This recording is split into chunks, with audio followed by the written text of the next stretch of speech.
And this is our quick review of prime numbers. And so remember, a prime number is a natural number. All right, so it's 1, 2, 3 and up, but 1 is excluded. And it's a natural number that's only divisible by 1 or itself. Okay, only divisible by 1 or itself. For example, the number 2 is a prime number. The number 3 is a prime number. Is 4 a prime number? No, because 4 can be divided by 2. 5 is prime, 6 is not, etc., etc. Got the idea? And what do you call a number that is not prime? And hopefully you're thinking composite. So composite numbers are numbers that are not prime. For example, the number 4. All right, so prime and composite. Divisibility rules. So it's important that you understand your divisibility rules. 2 and 5 and 10 are very easy. 3, be careful. Do you remember the divisibility rule for 3? You have to add up the digits. So in this one, you do 1 plus 1 plus, 1 plus 1 plus 1, and you would get 3. And if when you add up all the digits of the number, if it's evenly divisible by 3, then that number is divisible by 3. So 111 is indeed divisible by 3. Divisibility rule for 9, sum up the digits. If they're evenly divisible by 9, then it's divisible by 9. Now be careful with the divisibility rule for 4. For 4, you take the last 2 digits and see if they evenly divide by 4. All right, so divisibility of 4.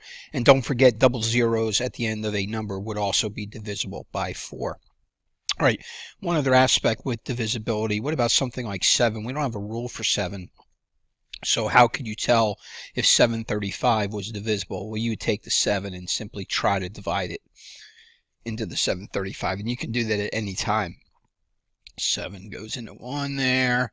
All right, 0, bring down the 3, bring down the 5, and 5. So sure enough, 735 is divisible by 7. So divisibility rules. You should be familiar with them. They'll help you factor.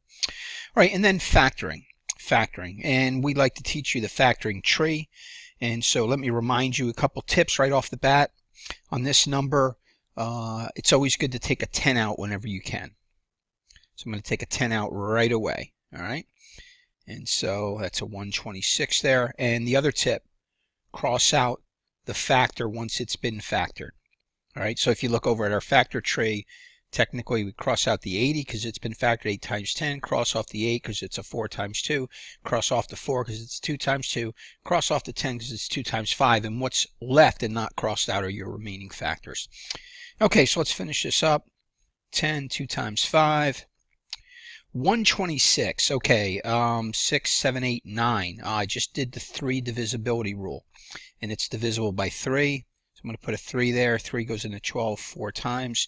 3 goes into 6 2 times. So we get 3 times 42. 42, 6 times 7. And 6, 2 times 3. Now remember, you're going to want to leave your answer in numerical order in factored form. All right, so I have 2 2's, so that's 2 squared. I have 2 3's, so that's 3 squared. I have a 5, and I have a 7. And there's my final answer. All right, prime numbers, don't forget composite, divisibility rules, and then factoring with a factor tree.